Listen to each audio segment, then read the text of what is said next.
اور وہ قیمت ادا کر رہا، وہ جنت نہیں دے رہا ہے، وہ مرضی دے رہا ہے. جنت مرضی کا ایک شعبہ ہے. اس لیے امام شافعی نے کہا علی حبہ جنہ قسیم النار والجنہ وصی المصطفیٰ حق امام الانس والجنہ. جنہ جنہ جنہ، جنہ کہتے ہیں سپر کو، جنہ کہتے ہیں جن کو، جنت کہتے ہیں جسے کا تمنا آپ کی ہے. سپر، جن اور جنت تینوں پر قبضہ علی کا. جی یہ علی حبہ جنہ، علی کی محبت ایک سپر ہے جو انسان کو بلاؤں سے روکتی ہے، مشکلات سے روکتی ہے، آتش جہنم سے روکتی ہے. اس لیے کہ جب تک علی پرمیشن نہ دے کوئی جنت میں داخل نہیں ہو سکتا. یہ اس نوجوان کے حوالے جس نے کہا رسول کی کوئی حدیث بھی سنائیے جو اہل بیت جنت بانٹنے والے ہیں، یہ حدیث رسول ہے.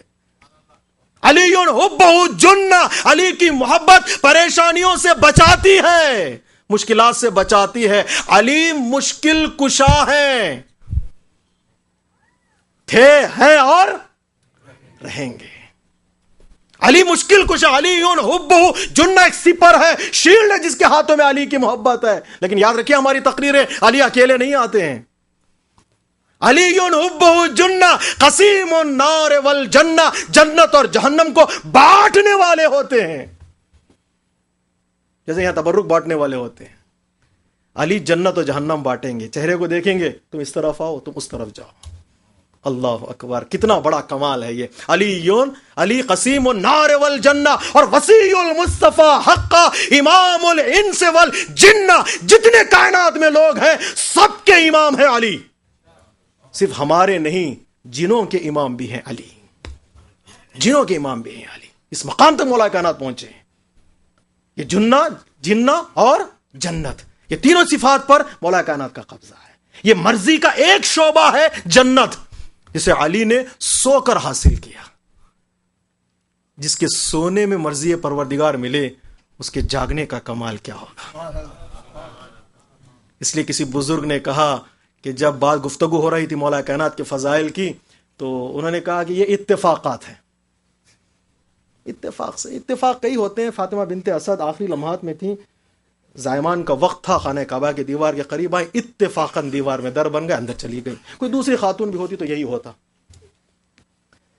جنگ احد میں جبرائیل آسمان سے تلوار لے، علی کی تلوار ٹوٹ چکی تھی، لڑتے لڑتے آسمان سے تلوار لے آئے، اتفاقاً جبرائیل کی نظر مولا کائنات پر پڑی، تلوار تھما دی اور چلے گئے. جنگ خیبر میں مولا کائنات کی چہرے پر پیغمبر اسلام کی اتفاقاً نظر پڑ گئی اور انہوں نے علم دے دیا. اتفاقاً غدیر میں علی کی عادت یہ تھی کہ ہمیشہ پیغمبر اسلام کے پہلو میں بیٹھتے تھے. انہوں نے کہا من کنت مولا، فوراً علی کے چہرے پر نظر پڑی، علی کو اٹھا دیا، کہا ھذا علی مولا. وہ بھی اتفاق ہے، یہ بھی اتفاق ہے. تو شیعہ عالم نے جواب دیا سارے اتفاقات کو ضد کیوں ہے کہ علی کی ذات میں ہی جمع ہو جائے. صلوات پڑھیے محمد وآل محمد. جی سارے اتفاقات کو ضد کیوں ہے؟ دیکھیں جملہ سنیے گا، اس کے بعد میں اپنا جملہ کہوں گا. سارے اتفاقات کو ضد کیوں ہے کہ وہ علی کی ذات ہی میں جمع ہو جائے. کبھی اس طرف بھی تو کوئی اتفاق ہو، کبھی اس طرف تو کوئی اتفاق ہو. میرے عزیزو، جس کے اتفاقات میں اتنا کمال ہو تو اس کے حقائق میں کتنا کمال ہوگا. صلوات پڑھیے محمد وآل محمد.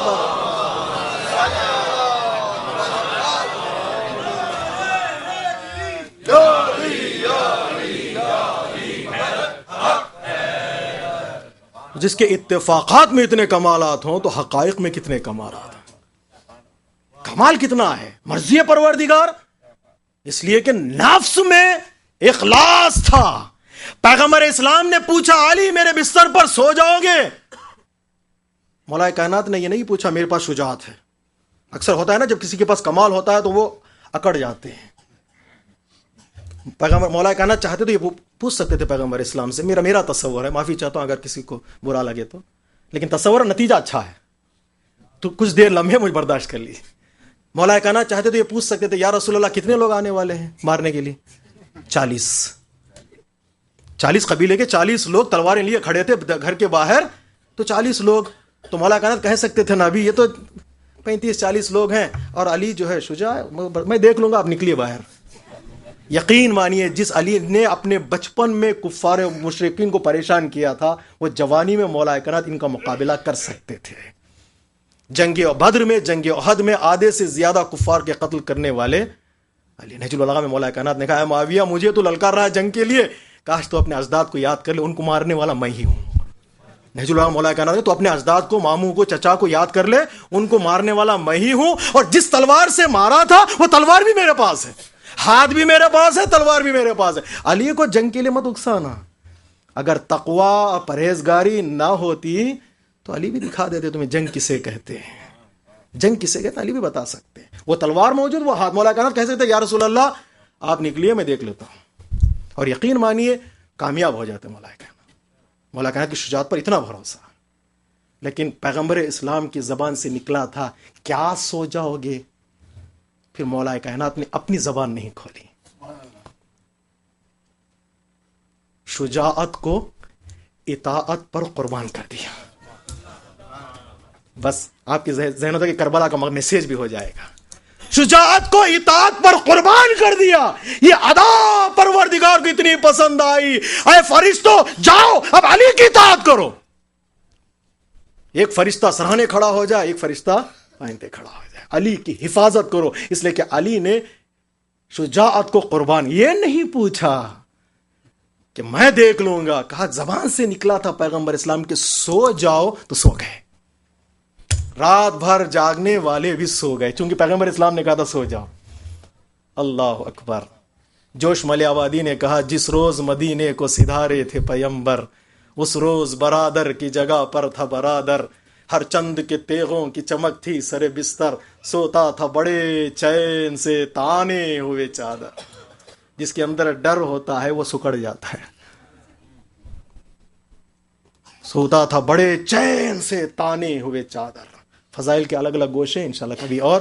سوتا تھا بڑے چین سے تانے ہوئے چادر، جس روز مدینے کو سدھارے تھے پیمبر، اس روز برادر کی جگہ پر تھا برادر، ہر چند کے تیغوں کی چمک تھی سر بستر، سوتا تھا بڑے چین سے تانے ہوئے چادر۔ دنیا میں کوئی ایسا جری ہو نہیں سکتا جس طرح یہ سوئے تھے، کوئی سو نہیں سکتا۔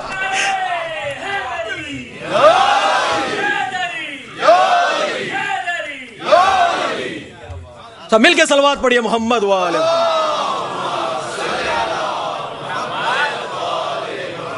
جس طرح یہ سوئے تھے کوئی سو نہیں سکتا، بستر احمد شب ہجرت یہ دیتا تھا صدا، اے علی مردوں کو یوں ہی نیند آنا چاہیے۔ جی اے علی مردوں کو یوں ہی نیند آنا چاہیے۔ کس کی بنیاد پر یہ شرف، کس کی بنیاد پر ملا؟ اخلاص، نیت اتنی صاف رکھو کہ ایک نیند مرضی پروردگار خرید لے۔ میں نے شاید گزشتہ سال آپ کی خدمت میں کہا تھا، یاد ہے مجھے، کہ ایک علی کی ایک فضیلت ہے، ایک رات کی نیند کی وجہ سے مرضی خرید لی، ایک انگوٹھی دی آیت آ گئی، ایک انگوٹھی دی، ایک سورے کی تبلیغ کی مبلغ اسلام بن گئے، ایک ضربت لگائی، ایک ضربت ثقلین کی عبادت سے بہتر ہو گئی، ایک جنگ خیبر میں قلعہ فتح کیا آپ نے، آپ علمدار اسلام بن گئے۔ ایک اکھیری فضیلت ہے، اگر گننا شروع کریں ایک ایک فضیلتوں پر علی مرتضیٰ نے ساری آیتوں کو لے لیا۔ کیوں؟ اس لیے کہ خلوص پایا جاتا ہے۔ آیت نازل ہونے کے بعد ہزاروں انگوٹھیاں بانٹی گئیں، کوئی آیت نہیں آئی۔ خواہش میں بٹنے والی چیزیں انسان کو فائدہ نہیں دے سکتی۔ ہزاروں انگوٹھیاں بانٹی گئیں۔ بس قرآن اور اہل بیت کے درمیان ایک عظیم رشتہ ہے، یہ عمل کرتے ہیں تو آیت آتی ہے، آیت آتی ہے تو سوائے ان کے کوئی عمل کرنے والا بھی نہیں ملتا۔ انگوٹھی والی آیت یہ ہے کہ جب علی نے عمل کیا تو آیت آئی۔ نجوا کی آیت وہ آیت ہے آنے کے بعد علی نے عمل کیا، تو دونوں آیتیں یہ بتا رہی ہیں یا ان کا قرآن مجید سے عظیم رشتہ ہے. قرآن اگر لفظ ہے تو ان کی ذات مانا, قرآن اگر تحریر ہے تو اہل بیت تصویر. دیکھتے جا, پڑھتے جاؤ, دیکھتے جاؤ, پڑھتے جاؤ, دیکھتے جاؤ, تاکہ زندگی حسین ہو جائے. بڑا خوبصورت رابطہ ہے قرآن اور اہل بیت میں. آیت سے پہلے عمل کیا تو آیت آ گئی, آیت آنے کے بعد سوائے علی کا, آیت نجوا اسی آیت کریمہ قرآن مجید میں, سوائے علی کے کسی نے عمل نہیں کیا. آج مسلمانوں کے لیے کوئی موقع بھی نہیں ہے کہ وہ عمل کریں, اس لیے پیغمبر اسلام چاہیے پھر بات کرنے کے لیے. اور بعض مسلمانوں نے تو بات کرنا بھی حرام قرار دیا, یہ توفیق بھی ان کے ہاتھوں سے چلی. جی وہابیت کا یہ ہے نا, یہ توفیق بھی ان کے ہاتھوں سے چلی. عمل کیا تو آیت آئی, آیت آئی تو سوائے ان کے کوئی عمل کرنے والا نہیں. آیت اللہ جواد عملی کہتے ہیں قرآن مجید میں بعض آیتیں ایسی ہیں جن پر صرف علی لکھا ہوا ہے. آئے انگوٹھی والی آیت سوائے علی کے نام کے, اور کوئی اس میں شریک نہیں ہے. بعض آیتوں کی تفسیر میں سوائے علی کے کوئی اس آیت کریمہ کی ذیل میں نہیں. تبھی تو ہم جا کے ان کو امام مانتے ہیں. کس کی وجہ سے؟ اخلاص. سائل نے آواز دی, ہے کوئی میری مدد کرنے والا؟ علی نے اشارہ کیا, انگوٹھی لے گیا. اس اخلاص کی بنا پر پروردگار عالم نے کہا جاؤ انما ولیکم اللہ ورسولہ والذین آمنوا الذین یقیمون الصلاۃ ویؤتون الزکاۃ وہم راکعون. پھر بھی اللہ نے سب کے لیے دروازہ کھلا رکھا ہے. زکوٰۃ دینا چاہتے ہو دیتے رہو, علی کے ثواب کے سائے میں تم کو بھی ہم ثواب دے دیا کریں. اس کے ثواب, ان کے ثواب کے سائے میں, اخلاص کی بنا پر. معافی چاہتا ہوں میں یہاں تک لے آیا آپ کو. کل کی مجلس میں کچھ فائدے ہم نے بتائے تھے, آج کی مجلس میں اگر اشارہ مجھے اجازت دیں گے 5 منٹ اور میں آپ کے لیے.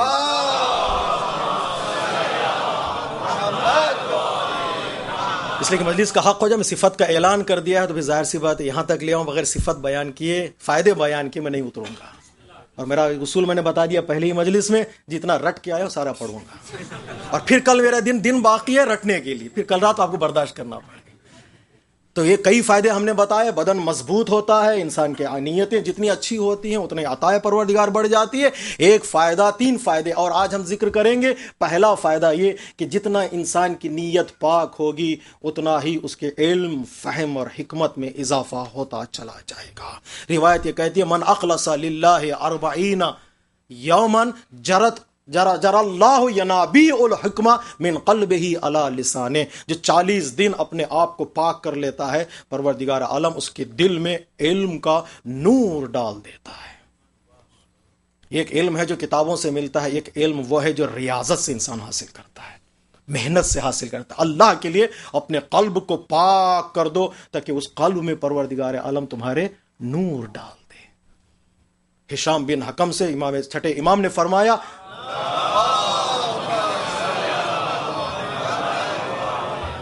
چھٹے امام نے فرمایا تم مناظرے کے لیے گئے تھے؟ کہ ہشام نے کہا ہاں مولا میں مناظرے کے لیے گیا تھا. کامیاب ہو گئے؟ ہشام نے کہا مولا میں کامیاب ہو گیا. جو مناظرہ ہے نا, پروردگار تمہاری آنکھ کس نے بنایا, آنکھ کا فائدہ کیا ہے, ہاتھ کو کس نے بنایا, فائدہ کیا, ہاتھ کا فائدہ کیا ہے, دل تک پہنچے. ہشام نے کہا دل کا فائدہ کیا ہے؟ اگر دل نہ ہو تو بدن کام کرے گا. تو اس نے کہا کہ نہیں, دل اگر نہ ہو تو بدن کام نہیں کرے گا. تو ہشام نے کہا وہ اس دل کا نام ہے امام. کائنات میں امام نہ ہو تو کائنات کا کوئی ذرہ کام نہیں کرے گا. وجود امام کائنات پر احسان ہے. ہشام نے یہ دلیل پیش کی تھی. چھٹے امام نے پوچھا مناظرہ ہو گیا؟ ہشام نے کہا ہاں ہو گیا. کامیاب ہو گئے؟ کہ ہشام نے خوش ہو کے کہا ہاں مولا میں کامیاب ہو گیا. یہ جواب تمہارے دل ذہن میں آیا کیسے کہ امام جو ہے کائنات کا دل ہے؟ یہ مثال تمہارے ذہن میں آئی کیسے؟ مولا مجھے پتا نہیں, ایسے ہی آ گئی. امام نے کہا اگر تمہاری نیت پاک ہو, زبان تمہاری ہوگی, لفظ ہمارے ہوں گے. اس سے بڑا اخلاص کا کیا فائدہ بیان کر سکتا ہوں؟ اگر تمہاری نیت پاک ہو تو زبان تمہاری ہوگی, لفظ ہمارے ہوں گے. بحرین میں ظالم بادشاہ نے ایک طریقہ اپنایا مذہب تشیع کی توہین کے لیے. ایک انار میں کچھ نام ظاہر ہو گئے تھے, خلفاء کے نام. ایک سانچہ بنایا گیا تھا, اس سانچے میں انار کے, جب انار چھوٹا تھا, بیج تھا اس کا, درخت پر کلی تھی, تو اس پر ایک سانچہ بٹھا دیا گیا. جب جو ہے انار بڑھتا گیا اور اس سانچے کے نام جو ہے وہ انار میں آنا شروع ہو گئے, خلفاء کے نام, مذہب اہل سنت کو ثابت کرنے کے لیے کہ پروردگار عالم نے ایک معجزہ دکھلایا ہے کہ انار میں خلفاء کے نام آ گئے. مذہب تشیع کے علماء کو بلایا گیا, آؤ جواب دو. مذہب تشیع کے علماء نے دیکھا واقعی انار میں جو نام نظر آ رہا ہے. یہ کیا ہو گیا مذہب ہے تو یہ کیسا معجزہ ہے؟ وقت لیا، 3 دن کے بعد ہم جواب دیں گے۔ علماء کرام نے گڑ گڑایا امام زمانہ سے، مولا آئیے، دربار میں کہا تھا ہم 3 دن کے بعد اس کا جواب دیں گے۔ 3 دن تک انہوں نے اعمال بجا لائے، مولا امام زمانہ کو آواز دی، مولا آپ بچائیے، آپ کا دین ہے، آپ کا مذہب ہے، کیا جواب دیں، ہماری سمجھ میں نہیں آ رہا ہے، کوئی سوال ہو تو جواب دیا جا سکے۔ تو 3 دن کے بعد امام تشریف لائے۔ بحرین کی مشہور ہے، دیکھیے بحرین کے ساتھ دشمنی آج کی نہیں ہے، بحرین پر نظر دشمنان اہل بیت کی پہلے سے تھی، اور آج بھی بحرین کو جو تباہ کرنے کی کوشش کی جا رہی ہے، اس لیے کہ بعض جگہوں پر بحرین میں امام کا ظہور ہوا ہے، امام کے اثرات اور نقش قدم بحرین میں موجود ہیں۔ اللہ صلی اللہ مولا کیا جواب دے؟ امام نے فرمایا آج فلاں فلاں اس کے صحابی کے گھر جاؤ، درباری کے گھر جاؤ، سپاہی کے، اس کے گھر میں ایک سانچہ رکھا ہوا فلاں صندوق میں، وہ سانچہ اٹھا کے لے آؤ، پتا چل جائے گا جواب۔ امام نے جواب دے دیا تو خوش ہو گئے شیعہ کے علماء، جو ہے بہترین جواب ہمیں مل گیا، اب ہم دربار جائیں گے۔ ویسے ہی ہوا، میں تفصیل میں جانا نہیں چاہتا، جو کیا اس کے درباری کے گھر پہ حملہ کیا گیا، دیکھا اس صندوق میں سانچہ رکھا ہوا تھا، جس کے ذریعے سے پتا چل گیا کہ دھوکہ تھا۔ لیکن ایک شیعہ عالم نے امام سے پوچھ لیا، مولا ہم 3 دن تک گڑ گڑاتے رہے، کاش آپ جلدی آ جاتے۔ جملہ سنیں گے، امام کے دیدار کی تمنا کر لیجیے، مولا کاش آپ جلدی آ جاتے، ہم کتنے تڑپ کر دعا کر رہے تھے۔ امام نے کہا تم نے 3 دن کا وعدہ کیوں کیا؟ جب میرے آنے پر اتنا ہی یقین تھا تو 3 دن کا تم نے وعدہ کیوں کیا؟ آنے میں جو دیری ہوئی ہے میری وجہ سے نہیں ہے، تم نے 3 دن مانگا تھا، اگر تم 1 گھنٹہ بھی مانگ لیتے تمہارا امام تمہاری خدمت کے لیے تیار تھا۔ تم نے 3 دن مانگا تھا، اپنی علم کی وجہ سے مانگا تھا، اپنی معرفت کی وجہ سے مانگ لیتے تمہارا امام تمہارے قریب کھڑا تھا۔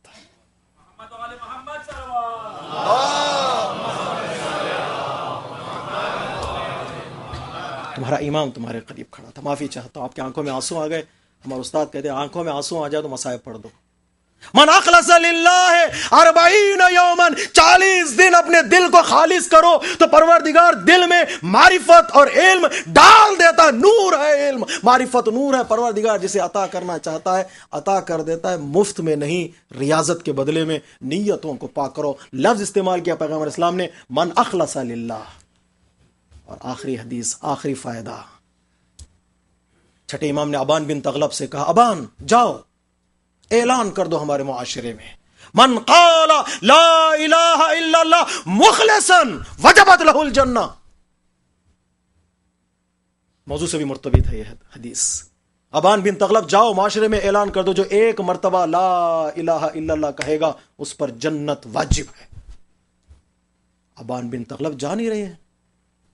امام نے کہا، ابان میں نے تم سے کہا ہے کہ جاؤ اعلان کر دو کہ جو 1 مرتبہ لا الہ الا اللہ کہے گا اس پر جنت واجب ہے۔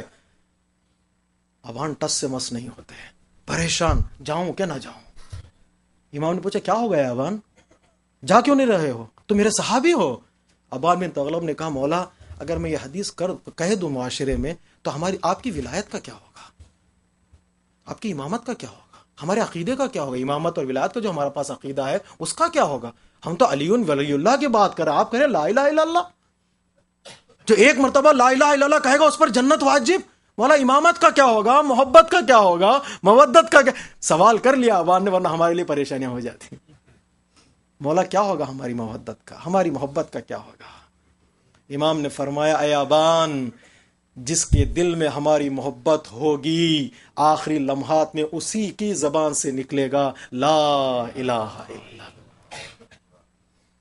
توحید کی بنیاد تک پہنچنے کے لیے وسیلہ امامت ہے۔ چھٹے امام نے فرمایا، ابان جس کے دل میں ہماری محبت ہوگی تو آخری لمحات میں اسی کی زبان سے نکلے گا لا الہ الا اللہ۔ جاؤ کہہ دو، 1 مرتبہ کہہ دے تو جنت اس پر واجب ہے، لیکن بنیاد دل میں محبت چاہیے، اگر وہ نہیں ہے تو نہیں۔ نوجوان تڑپ رہا تھا مرض کی وجہ سے، آخری لمحات تھے، پیغمبر اسلام کو آواز دی، یا رسول اللہ یہ نوجوان بہت تڑپ رہا ہے، دم نہیں نکل رہا ہے، بہت بے چین ہے۔ پیغمبر اسلام نے کہا، کیا اس کی ماں زندہ ہے؟ کہاں یا رسول اللہ اس کی ماں زندہ ہے، کہ اس کو بلاؤ۔ ماں قریب آئی، پیغمبر اسلام نے کہا کیا تو اس سے ناراض ہے؟ ماں نے کہا ہاں یا رسول اللہ، میں اس سے بہت ناراض ہوں، اس نے بہت تکلیف دی ہے مجھے۔ پیغمبر اسلام نے کہا معاف کر دو۔ کہا یا رسول اللہ بہت ستایا ہے اس نے۔ پیغمبر اسلام نے اس کی آنکھوں سے پردے کو ہٹایا، بچے کو دکھایا کہ یہ آگ میں جل رہا ہے، اسے کہتے ہیں تجسم اعمال، کہ نوجوان وہ آگ میں جل رہا تھا جہنم کی۔ پیغمبر اسلام نے کہا کیا تو راضی ہے کہ تیرا بچہ آگ میں چلا جائے؟ ماں نے کہا نہیں یا رسول اللہ میں راضی نہیں ہوں، میں نے معاف کر دیا۔ ماں ہوتی ہے جی، بچہ جتنا بھی ماں کو ستائے پریشان کرے، ماں کہے گی جا میں نے معاف کر دیا، جہاں جینا چاہتے ہو جی لو، اس لیے اس کو ماں کہتے ہیں۔ یا رسول اللہ میں نے معاف کر دیا۔ ہمارے علماء کرام نے کہا ہے کہ اگر انسان کی جو خطا کار ماں ہے وہ ناراض ہو جائے تو بچہ جنت میں جا نہیں سکتا، اور جن ہستیوں سے رسول کی ماں ناراض ہے وہ جنت کی امید ہی نہ کریں۔ جن سے رسول کی ماں، کون ہے رسول کی ماں؟ فاطمہ ام ابیہا،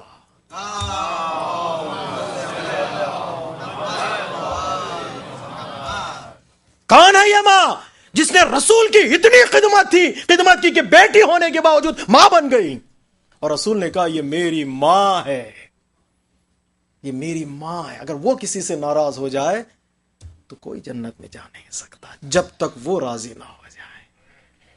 آیت اللہ ناصر مکارم سے کسی نے پوچھا کہ گئے تھے گھر میں معافی مانگنے کے لیے، معاف کیوں نہیں کیا؟ تو آیت اللہ ناصر مکارم شیرازی نے کہا جو لیا تھا وہ واپس کرنے کے لیے گئے تھے یا معافی مانگنے کے لیے گئے تھے؟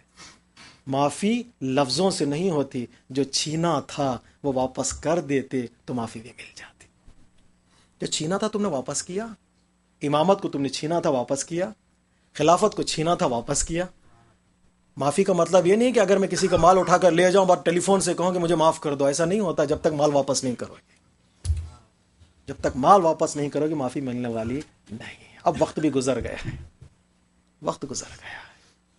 ماں اگر ناراض ہو جائے، میرے نوجوانوں، میرے بزرگوں، والدین کے احترام کیجیے گا، باپ کی عظمت کے قائل ہو جاؤ، ماں کی عظمت کے قائل ہو جاؤ۔ اس لیے کہ جنت تک پہنچنا ہو تو ایک وسیلہ ماں ہے، اس لیے کہ ماں کے پیروں کے نیچے پروردگار عالم نے جنت کو رکھ دیا ہے۔ الجنت تحت اقدام امہاتکم۔ بس میں ربط مسائب کے لیے آپ کو یہاں تک لے آیا۔ بچوں کی ماں بننا آسان ہے، دین کی ماں بننا مشکل ہے، مذہب کی ماں بننا مشکل ہے۔ کائنات کی عورتیں زینب کی طرف رخ کر کے سلام کریں، وہ صرف بچوں کی ماں نہیں ہے بلکہ مذہب کی بھی ماں بن گئی، مذہب کی بھی ماں بن گئی۔ نہ تنہا اپنے بچوں کو قربان کر دیا حسین کے نام پر، بلکہ مذہب کو بچا کر بھی ایک ماں بن گئی۔ شہزادی فاطمہ ام الائمہ، اماموں کی ماں، اور شہزادی زینب ام المصائب، مصیبتوں کی ماں۔ صرف یہ ٹائٹل کافی ہے گریا کرنے کے لیے، یہ لقب کافی ہے گریا کرنے کے لیے۔ کن کن مصائب کو شہزادی زینب نے برداشت کیا۔ بچوں کو سجا کر بھیج دیا، جاؤ اپنے ماموں پر اپنی جان کو قربان کر دینا۔ جب چھوٹے چھوٹے دو اونو محمد امام کے قریب آئے، کمر میں تلواریں حمائل ہیں، سر پہ امامے ہیں، تیار ہیں مقتل میں جانے کے لیے۔ امام حسین نے پوچھا کہ ماں کی اجازت نہیں لوگے؟ تو دو بچوں نے کہا ماموں ہمیں ماں ہی نے سجایا ہے۔ شب عاشور ان بچوں کو بٹھا کر زینب نے ایک وصیت کی تھی کہ مجھے پتا ہے کہ تم جعفر طیار کے پوتے ہو، علی مرتضیٰ کے نواسے ہو، تم فرات پر قبضہ کرو گے، لیکن یاد رکھنا جب تک اصغر و سکینہ پانی نہ پی لیں تم پانی نہ پینا۔ جب تک یہ دو بچے پانی نہ پی لیں تم پانی نہ پینا۔ روایت یہ کہتی ہے دو بچے گئے مقتل میں، ایسی جنگ کی کہ مولا عباس بھی دیکھ رہے تھے، امام حسین بھی دیکھ رہے تھے، جعفر طیار کی جنگ یاد آ گئی، مولا کائنات کی جنگ یاد آ گئی۔ ہر طرف سے واہ واہ کی آواز بلند تھی۔ وہ دیکھو جعفر طیار آ گئے، وہ دیکھو حیدر کرار آ گئے، انداز وہی، طریقہ وہی، حملے کا انداز بھی وہی، رجز بھی وہی۔ شجاعت بھی وہی، مروت بھی وہی، طاقت بھی وہی. دشمن دھوکہ کھا رہے تھے کہ یہ جوانی کے عالم میں ہم نے جعفر طیار و مولا کائنات کو دیکھا تھا، ان کا بچپن ہم نے نہیں دیکھا تھا. آج نظر آ رہا ہے کہ بچپن میں جعفر طیار کیسے لگتے تھے، بچپن میں حیدر کرار کیسے لگتے تھے. آن محمد کی جنگ انہوں نے دیکھی، رجز انہوں نے پڑھا، کتنا لڑتے یہ 3 دن کے بھوکے اور پیاسے. دشمنوں نے گھیر لیا ان بچوں کو، بچے گھوڑے سے گرنے لگے. آواز دی یا مولا ادرکنی، یا آقا ادرکنی، مولا ہماری مدد کیجئے، آقا ہماری مدد کیجئے. عباس و حسین تیزی کے ساتھ ان دونوں بچوں کے سرانے پہنچے، اپنے ان کے سروں کو اپنے زانوں پہ رکھا. امام نے پوچھا آخری وصیت کیا ہے میرے پیاروں، بتاؤ، یہ تمہارے ماموں کے پر بڑا گراں وقت ہے، آخری وصیت بتا دو تمہاری کیا ہے. پتا ہے بچوں نے کیا کہا؟ مولا ہماری ماں سے کہہ دینا کہ ہم نے فرات پر قبضہ کیا لیکن ایک قطرہ پانی کا نہ پیا. مولا ہماری ماں سے کہہ دینا ہم نے فرات پر قبضہ کیا، ایک قطرہ پانی کا نہ پیا، کہ ہمارا دودھ بخش دے. 2 بچے اس دنیا سے گئے، ایک کو عباس نے اٹھایا، ایک کو حسین نے اٹھایا، خیمے کے قریب لے آئے. فضا نے کہا شہزادی تمہارے بچے آ گئے، خون میں نہائے ہوئے تھے، بھوکے اور پیاسے بچے خیمے کے باہر. حسین نے دونوں بچوں کو لٹا دیا، ایک طرف آن ایک طرف محمد. زینب خیمے سے باہر نکلی، علی کی طرح زینب ان دونوں بچوں کے درمیان میں بیٹھ گئی، اپنے زانوؤں کو مقتل میں رکھا، ایک ہاتھ آن کے سینے پر، ایک ہاتھ محمد کے سینے پر، اور اپنی پیشانی خاک پہ رکھی. ربنا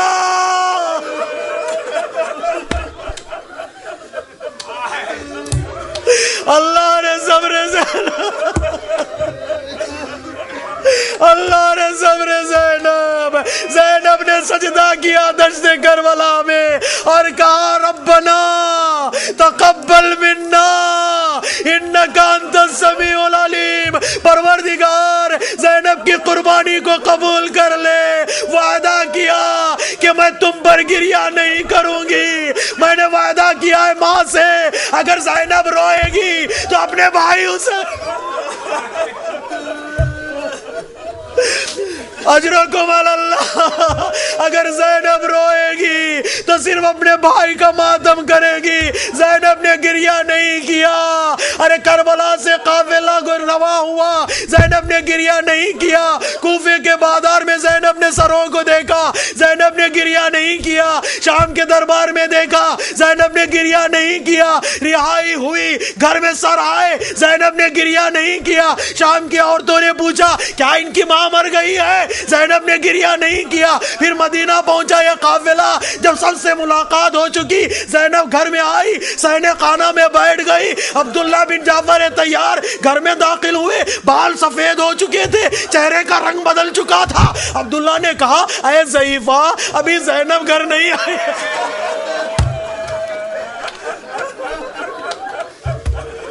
مصائب کی راتیں آ گئی ہیں، ازاداروں گریہ کر لو، حق گریہ ادا ہو جائے. آخری امام کو پرسہ دینا ہے. ایک مرتبہ عبداللہ نے کہا اے ضعیفہ ابھی زینب گھر نہیں آئی ہے. زینب نے مڑ کے دیکھا، عبداللہ کیا تم نے بھی نہیں پہچانا؟ عبداللہ کیا تم نے بھی نہیں پہچانا؟ ارے میں زینب ہوں، میں علی کی بیٹی. زینب روتے روتے گھر میں داخل ہوئی، اس کمرے کے قریب گئی جہاں محمد نماز پڑھا کرتے تھے، مصلے بچھے ہوئے تھے. زینب بیٹھ گئی، کہے میرے بچوں ارے زینب کو معاف کرنا، ارے یہ زینب.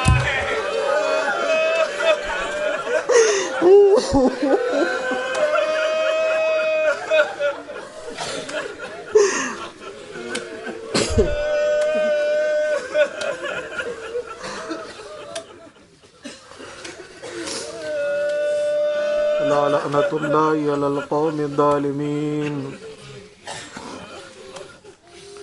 سیعلم الذین ظلموا ای منقلب ینقلبون. السلام علیک یا ابا عبداللہ. وعلى الأرواح التي أحلت بفنائك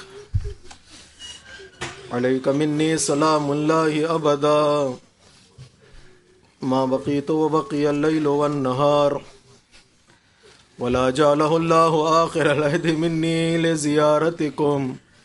السلام على الحسين وعلى علي بن الحسين وعلى أولاد الحسين وعلى أصحاب الحسين. ماتم حسين.